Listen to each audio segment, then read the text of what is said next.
Hello everyone, this is Chirag Jain. Welcome to 1% Daily. So this is our fourth lecture in the organizational theory series. Previous lectures में हमने अपने दो topics complete कर लिए, organizational theory and organizational goals. इसमें हम evolution start करेंगे and this topic is little bit lengthy, so will cover in few lectures. Starting with organizational theories. देखो थ्योरी होती क्या है. As organization are evolved over time, many thinkers experimented as to what is best. Origin of management is as old as human civilization. Present day management we see was not same in earlier times. Management experts express different views from time to time on which various theories develop. Basically क्या कह रहे हैं कि organisation काफी time से चल रहा है, ऑर्गेनाइजेशन सेटअप है, काफी टाइम से एग्जिस्टेंस में है. अब क्योंकि वो काफी टाइम से एग्जिस्टेंस में है तो जो थिंकर्स हैं दे कंटिन्यूसली थिंकिंग कि क्या बेहतर है, क्या और अच्छा हो सकता है, और उनकी थिंकिंग का जो आउटपुट है दैट इज ऑर्गेनाइजेशन थ्योरीज. ठीक है. So organizational theory refers to socio technical analysis of knowing और बेस्ट अंडरस्टैंडिंग ऑफ किस चीज की, ऑर्गेनाइजेशन कैसे बनी है और उनको और कैसे बेहतर बनाया जा सकता है एंड वो कैसे काम करती हैं. It is a proposition that attempts to explain and predict how groups and individuals work और behave in different organizational management. ठीक है. अब एप्लीकेशंस इन ऑर्गेनाइजेशनल थ्योरीज की एप्लीकेशन कहाँ कहाँ है. स्ट्रैटेजी फॉर्मुलेशन में, जो भी ऑर्गेनाइजेशन में लॉन्ग टर्म प्लान बनाती है उसको फॉर्मुलेट करने में ऑर्गेनाइजेशन थ्योरीज हेल्प करती हैं. हायरार्की सेटअप करने में, कौन किसका सुपीरियर है, कौन किसका सबऑर्डिनेट है, उसकी हायरार्की को सेट करने में. कम्युनिकेशन नेटवर्क स्टैब्लिश करने में, ह्यूमन रिसोर्स को मैनेज करने में, ऑपरेशंस को मैनेज करने में, एंड एक फीडबैक मैकेनिज्म की कोई कंप्लेन रेज होती है उसको बॉटम से टॉप कैसे फ्लो किया जाएगा, या फिर मैनेजमेंट अपने स्ट्रैटेजीज, प्लान्स, विजन कैसे कम्युनिकेट करे टॉप टू बॉटम. सो उनको फीडबैक मैकेनिज्म एक तैयार करने में हेल्प करते हैं ऑर्गेनाइजेशनल थ्योरीज. अब देखो the main topic of this chapter is कि हम डिफरेंट थ्योरीज को हमें डिस्कस करना है. We can classify all the theories in three categories: classical theories, neo classical theories and modern theories. Classical मतलब बहुत पहले टाइम की चलती थी, नियो क्लासिकल फिर उनकी जो डेवलप्ड उनका एक नेक्स्ट वर्जन आया, एंड मॉडर्न मीन्स जो आज के टाइम में थ्योरीज एप्लीकेबल है. सो क्लासिकल में we have three theories: bureaucratic model, scientific management and process management. Bureaucratic किसने दिया था? मैक्स वेबर ने इन 1900. साइंटिफिक मैनेजमेंट दिया था F.W. टेलर ने in 1910. Process management was given by Henry Fayol in 1910. Then new classical theories. New classical theories में हमें दो डिस्कस करनी है: human relations theory which was given by Elton Mayo in 1930, and second is behavioral science movement which was given by Maslow McGeorger in 1940. ठीक है. Modern theories में हमें दो थ्योरीज डिस्कस करेंगे: system approach which was given by Balding, Johnson and others in 1950, and contingency approach which was propounded by Lorsch, Lawrence and others. ठीक है. सो इन theories को हम एक एक करके डिस्कस करेंगे, starting with classical theories. The word classical refers to long established and practiced theories acting as foundation of further thought. These present systematic study of human beings. अभी classical theories किस assumption में based है? First is management is a process consisting of interrelated functions performed to achieve desired goals. मतलब management एक process है जिसमें बहुत सारे functions करने पड़ते हैं in order to achieve the desired goals. Managers can be develop through education and training. ये भी बहुत एक इंपॉर्टेंट असम्पशन है कि मैनेजर्स को डेवलप किया जा सकता है through education and training. Third, people are motivated mainly by incentives and penalties. मतलब इंसेंटिव्स और पेनल्टीज को देकर ही पीपल को मोटिवेट किया जा सकता है. And fourth and last assumption is there should be no conflict of interest between organisation and employees. मतलब ऑर्गेनाइजेशन और एम्प्लॉयज के बीच में कोई कॉन्फ्लिक्ट ऑफ इंटरेस्ट नहीं होना चाहिए, और अगर है तो ऑर्गेनाइजेशन का जो इंटरेस्ट है वो पहले आना चाहिए. ठीक है. So these are the assumptions of classical theories. अब क्लासिकल थ्योरी में फर्स्ट थी bureaucratic model which was given by Max Weber in 1900. Max Weber एक जर्मन सोशियोलॉजिस्ट थे. He analyzed the formation and administration of public bureaucracies which happened to be the oldest form of organization. अब उस time में, इस जमाने में तो bureaucracy थे, गवर्नमेंट के ऑफिसेज वगैरह चलते थे, तो उनको ही इन्होंने देखकर, उनको ऑब्जर्व करके ये थ्योरी डेवलप करी. He developed ideal type of bureaucracy as a conceptual model of analytical purposes. एक आइडियल टाइप ऑफ ब्यूरोक्रेसी इन्होंने बताया किस तरह का होना चाहिए. क्या क्या फीचर्स है इस मॉडल के? Clear separation between superior subordinate, मतलब सुपीरियर बिल्कुल अलग एंड सबऑर्डिनेट बिल्कुल अलग। Division of labour based on competence and functional specialisation, labour को डिवाइड करना है उनके कॉम्पिटेंसीज के बेसिस पे एंड उनके फंक्शनल जो वो काम कर रहे हैं उसके बेसिस पे, मीन्स स्पेशलाइजेशन को उन्होंने दिया है कि specialization is important. Third one is clear divorce between personal and official matter, personal चीजें बिल्कुल अलग एंड ऑफिशियल मैटर्स बिल्कुल अलग। Fourth feature is system of rules regulations and procedure, rules regulations का उन्होंने बताया system. And last one is hierarchy and positions based on legal authority and power, मतलब position में हायरार्की सेट होनी चाहिए किसके बेसिस पे? लीगल अथॉरिटी के बेसिस पे एंड पावर के बेसिस पे। अब मैक्स वेबर ने 3 टाइप्स की अथॉरिटी बताई है, एक लेजिटिमेट अथॉरिटी 3 टाइप्स की कैसे कैसे हो सकती है। First one is traditional authority.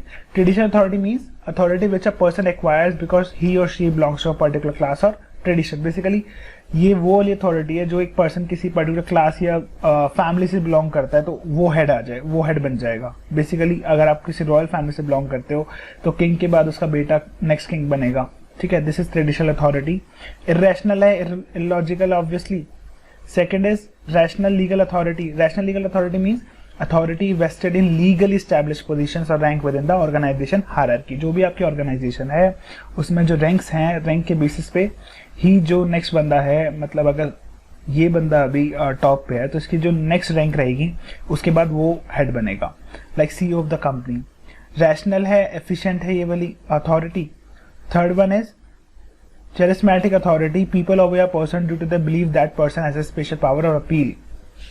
मतलब कहीं ना कुछ लोगों की पर्सनैलिटी इस तरह की होती है कि लोग उनको लीडर मानते हैं बाय डिफॉल्ट, उनकी पर्सनैलिटी को देख के या उनकी एक अपील पावर को देख के। This is again irrational, illogical. तो मैक्स वेबर ने 3 टाइप्स की अथॉरिटी बताई है। अब ब्यूरोक्रेटिक मॉडल के एडवांटेज डिसएडवांटेज क्या है? देखो एडवांटेजेस में फर्स्ट है specialization, as every member is assigned special task. इन्होंने बोला है कि बिल्कुल स्पेशलाइजेशन होना चाहिए, एक मेंबर को एक ही टास्क देना चाहिए और उसको वो बार बार करेगा। डिवीजन ऑफ वर्क, जिसको जो काम है प्रॉपरली स्ट्रक्चरली डिवाइड करना है काम को, और जिससे क्या है कोई काम ओवरलैप नहीं होगा। हायरार्की ऑफ अथॉरिटी है, जो अथॉरिटी जिसको उतनी उसकी रिस्पॉन्सिबिलिटी है। So it's a kind of good symbol के ऑर्गेनाइजेशन में अथॉरिटी एंड रिस्पॉन्सिबिलिटी में एक बैलेंस रहेगा। रूल्स रेगुलेशन बेस्ड वर्किंग है तो अनबायस्ड तरीके से काम होगा। इम्पर्सनल कंडक्ट है, किसी को अपना दिमाग लगाने नहीं, जो रूल कह रहे हैं उसके हिसाब से काम करना है, लॉजिकल वर्क रहेगा। डेमोक्रेसी, डेमोक्रेसी इसलिए है क्योंकि जो हमने सिलेक्शन हमने पढ़ा था पहले कि कॉम्पिटेंसी के बेसिस पे लोगों को सेलेक्ट करना है, प्रमोट करना है। Last one is continuity in work, work में कंटिन्यू रहेगी। क्यों? क्योंकि एक पर्सन अगर छोड़ के जा रहा है, क्योंकि उसने सारा काम रूल्स रेगुलेशन से किया है, तो जो नेक्स्ट पर्सन उसको टेक ओवर करेगा उसको ज़्यादा डिफिकल्टी नहीं आएगी, वर्क में कंटिन्यूटी बनी रहेगी। डिसएडवांटेजेस क्या है? Red tapism and paper work. Bureaucracy का सबसे बड़ा disadvantage red tapism and paper work. Paper work इतना ज्यादा हो जाता है, ये काम होता ही नहीं है, काम रुक जाता है, बहुत डिले हो जाता है। Employees don't develop feeling of belongingness to the organization, एक बिलोंगिंगनेस की फीलिंग नहीं डेवलप कर पाते बिकॉज बहुत ज्यादा रूल्स रेगुलेशन के हिसाब से काम करते हैं। Excessive reliance on rules and regulation embarrasses innovative growth of individual and company. अब इतना ज्यादा रूल्स पे ध्यान रखते हैं कि जो एक इनोवेशन है पर्सन के अंदर, वो कुछ इनोवेटिव काम कर सकता है, वो खत्म हो जाता है। बेसिकली जो रूल्स पे अगर हम ज्यादा फोकस करते हैं तो इनोवेशन अपने आप ही खत्म हो जाता है। Employees become resistant to change and introduction of new technology in work. Basically employees change को अडॉप्ट नहीं कर पे, they try to avoid this changes, ठीक है। So these are the advantages and disadvantage of bureaucratic model. Second जो theory हमारी classical में, which is scientific management given by F.W. Taylor in 1910, ठीक है।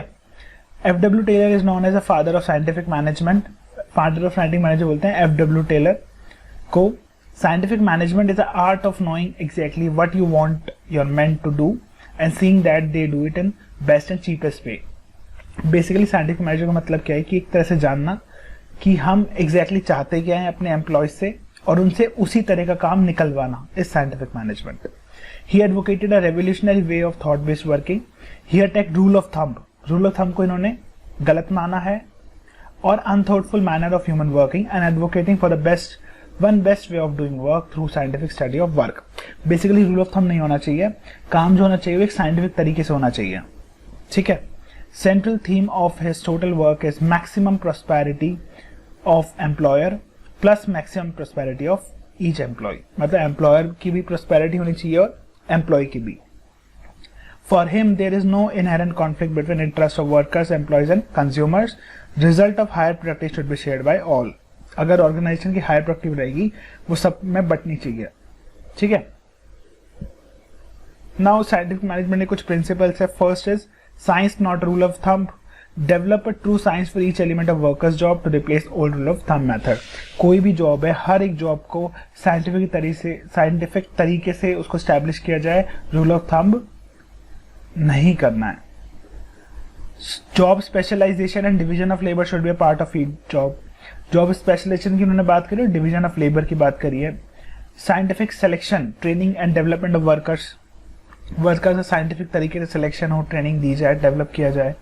कॉपरेशन नॉट इंडिविजुअलिज्म, मतलब सिर्फ अपने इंटरेस्ट की बात नहीं करनी है, हमें कॉपरेट मिलकर, मैनेजमेंट को भी वर्कर को मिलकर कॉपरेशन के साथ काम करना है.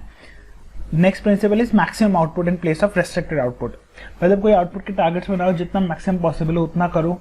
उससे क्या होगा, अगर मैक्सिमम आउटपुट रहेगा तो एक एम्प्लॉय को भी फायदा और एम्प्लॉयर को भी. Harmony in group action rather than discord. Team efforts में, टीम वर्किंग में हार्मनी होना चाहिए.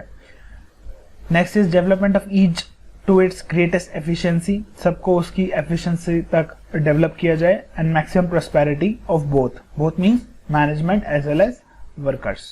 ठीक है. These are the principles of scientific management. Then scientific management में बहुत इंपॉर्टेंट बात की है मेंटल रेवोल्यूशन की. Mental revolution is a very very important topic in scientific management. Basic philosophy of scientific management lies in positive change in attitudes of both workers and management. Mental revolution refers to realization by management and workers that mutual interests are not contradictory. Basically ये बोल रहा है कि mental revolution में एक revolution लाना है in the minds of management as well as worker, कि वो दोनों एक दूसरे के अगेंस्ट नहीं है. मैनेजमेंट का फायदा होगा तो वर्कर्स का भी फायदा होगा, वर्कर्स का फायदा होगा तो मैनेजमेंट का भी फायदा होगा. मतलब these two parties are not contradictory, बल्कि उनको एक कॉपरेशन के साथ काम करना है, म्यूचुअल प्रोस्पेरिटी के साथ काम करना है. Both party should keep their eyes of from distribution of surplus. उनको डिस्ट्रीब्यूशन ऑफ सरप्लस पे ध्यान नहीं देना. उनको किस पे ध्यान देना है, इंक्रीजिंग सरप्लस को इंक्रीज करने में. Until it becomes so large, वो इतना ज्यादा हो जाए कि डिवाइड जो करने का टेंशन थी वो खत्म ही हो जाए. Right. Both should work shoulder to shoulder in same direction. Core elements क्या है मेंटल रेवोल्यूशन के? First is creation of spirit of mutual trust and cooperation. एक म्यूचुअल ट्रस्ट और कॉपरेशन की स्पिरिट को डेवलप किया जाए. All out efforts for increase in production पे ध्यान दिया जाए, उसको कैसे बढ़ाया जा सकता है. Inculcating and developing scientific attitude towards problem. एक साइंटिफिक एटीट्यूड डेवलप किया जाए मैनेजमेंट में भी एंड वर्कर्स में भी. Now techniques of scientific management. कुछ टेक्निक्स है साइंटिफिक मैनेजमेंट में. First is time study. Time study में क्या बोला है कि हर एक जॉब को करने में कितना टाइम चाहिए, एक उसकी साइंटिफिक स्टडी की जाए और वो टाइम स्टैब्लिश किया जाए. गेस वर्क यहाँ नहीं होना चाहिए कि अंदाजा मारे कि ये काम 4 घंटे में हो जाएगा, 5 घंटे में हो जाएगा. नहीं, एक साइंटिफिक तरीके से उसको स्टैब्लिश किया जाए कि इस काम को करने में आपको इतना टाइम चाहिए. This is time study. Motion study बोल रहे हैं कि जो वर्कर्स काम कर रहे हैं उनकी मूवमेंट को एनालाइज किया जाए. Movements of workers as well as machines, कि जो अननेसेसरी मूवमेंट्स हो रही है, वेस्टफुल मूवमेंट्स हो रही है, उनको रिड्यूस किया जाए, जिससे कि वर्कर्स थकेंगे भी कम और उनकी एफिशिएंसी बढ़ेगी. Next technique is scientific task planning.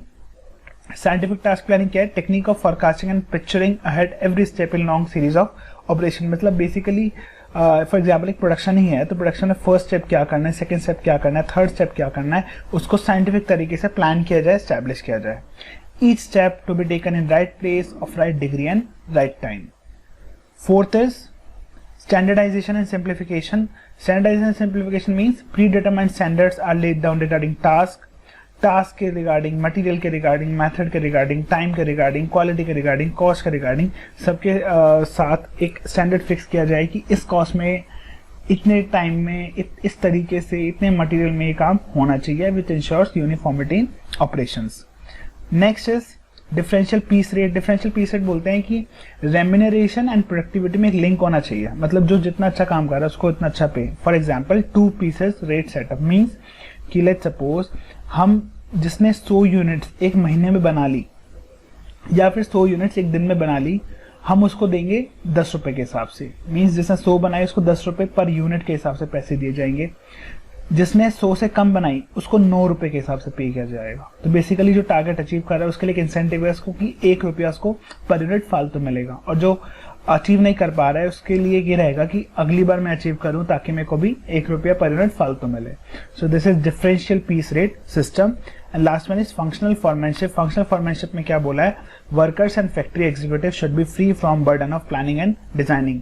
मतलब जो इन्होंने बोला है कि या तो प्लानिंग करो या फिर एग्जीक्यूशन करो, ये दोनों साथ में होना चाहिए।